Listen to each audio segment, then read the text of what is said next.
Okay, students.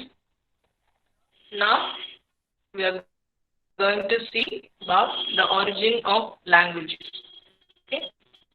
This is the first topic of our first unit. Paper named Study of English Language. So before we go further, we have to know the base, the root of language. Okay. Let us begin. First one is, it is a theory. Okay. It is a theory that was developed by Jespersen. And second one is, spoken language developed well before written language. Even in LSRW, we have S before W. Yes, spoken language, and after that, written. No direct evidence relating to the speech of our distant ancestors. Okay, there is no solid evidence. These are all, the origin of language are all assumptions. Okay, assumptions with points relating to that. By that only we are having this. It might be like this. It may be. Okay, it could have been like this. We are imagining. We are creating, but there is no solid evidence like we have for dinosaur and we have for the Stone Age man. No such evidences for language, but we are relating that to the assumptions and the points that we see. Okay, the divine source. We all have an imagination that God is the creator of man, but science tells that it is an evaluation. Human being is an evaluation from animal, from an ape. But see this, so as we are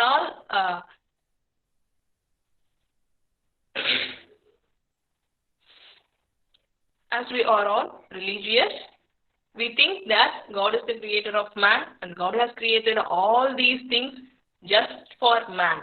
All the world, nature, animal, plant, things, soil, sand, all those was created only to support, only to fulfill the need of man. And all was created by God. God is the superior and human being is the super creature of God. This is what our assumption is. But science tells something very direct, different things, but with so many evidences. Let us see what religion says. The divine source, in most religions, there appears to be a divine source who provides humans with language. Okay? We believe that when God creates man, he has imprinted that language in the mind of humans. But science tells us only before 2 lakhs years, human beings have been evaluated, and after that only, he has created his own language. That was the proof of science. For example, God created Adam and whatsoever Adam called every living creature, that was the name of thereof. Okay? That is the belief of Christians. Following a Hindu tradition, language came from goddess Saraswati, wife of Brahma, creator of the universe. In Hindu religion, we believe that Brahma is the creator of all human beings, and we in our childhood days we could have heard a story like Brahma has taken sand from earth and he has created a doll made up of mud. Made up of that mud he has taken from earth and he has given life to that toy. Okay, that mud toy, and Saraswati has given language to that toy. Then only it has become human, and it was sent to earth to live the whole life. That was the story that we had heard in our childhood days.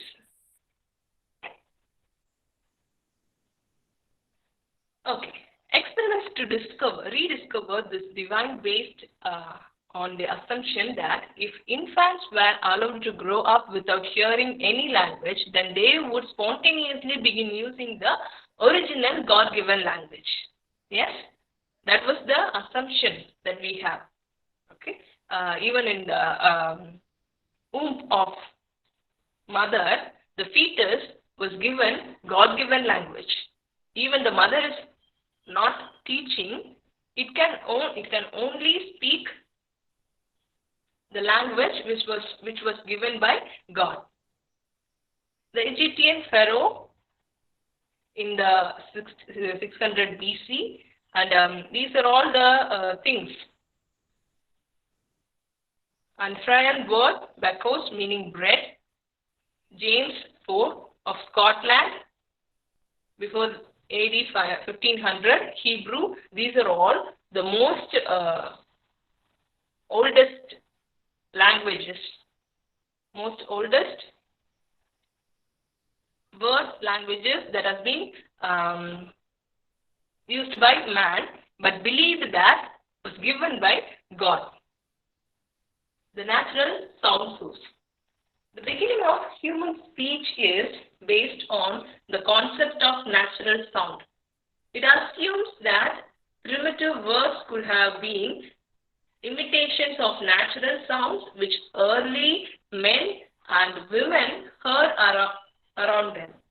This type of view has been called as bow-wow theory of language origin.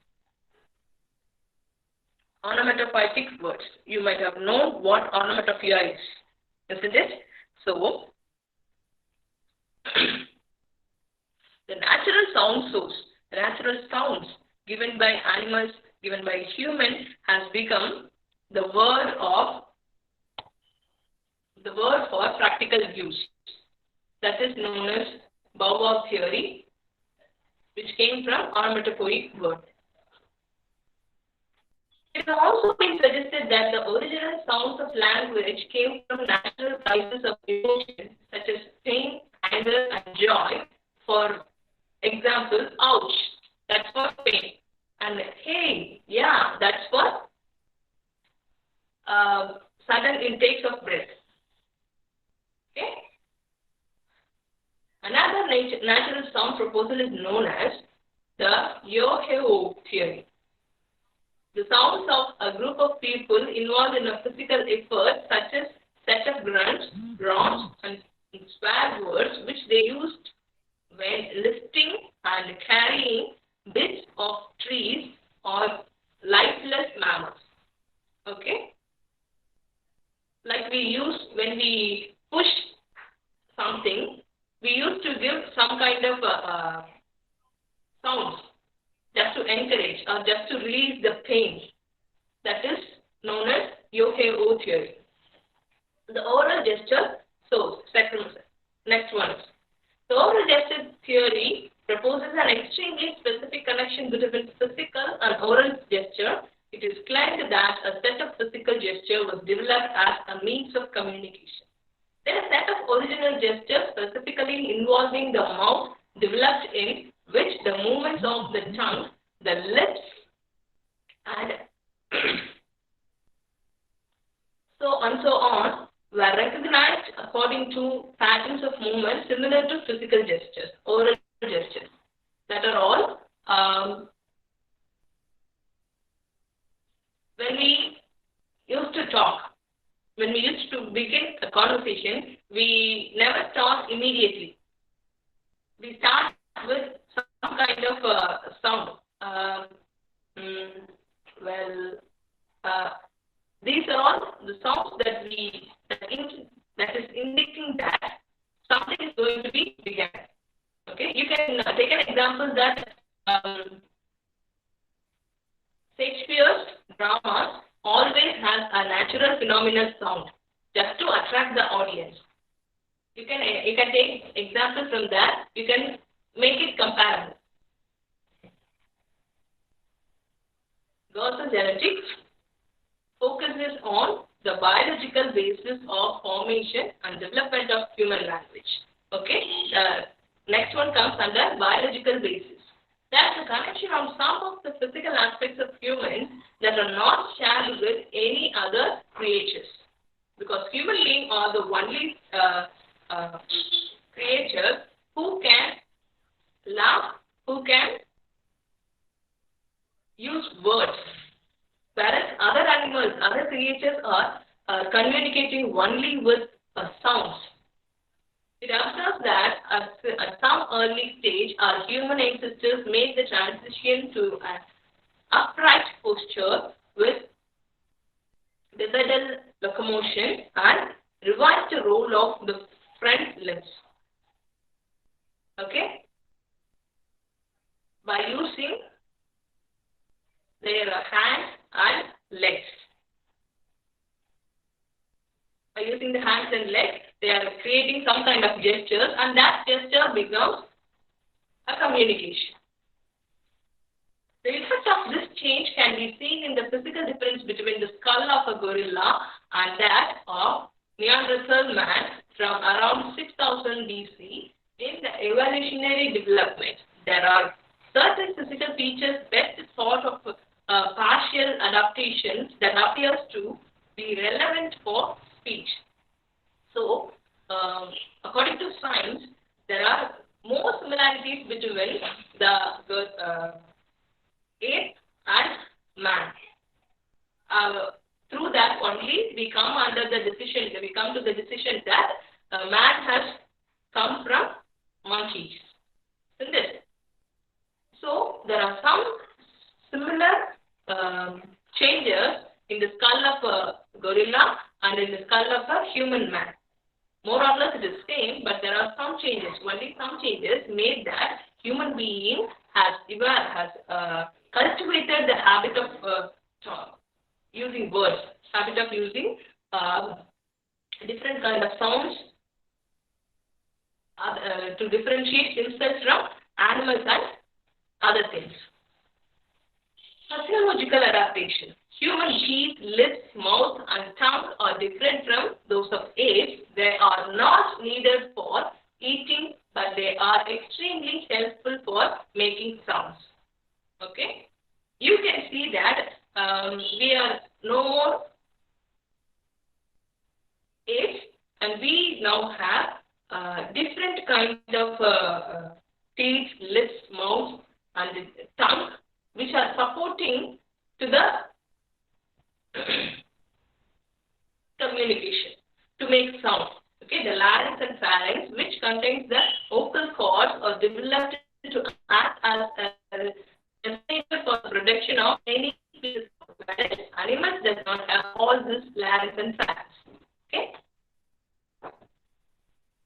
Okay, this is just an evaluation or just an expansion of all these things that we've seen before. Okay, interactions and transactions. Interactional function has to do with how humans use language to interact with each other socially or emotionally, how they indicate cooperation or hostility or alliance, pain or pleasure. All these things. Not only our mindset, not only our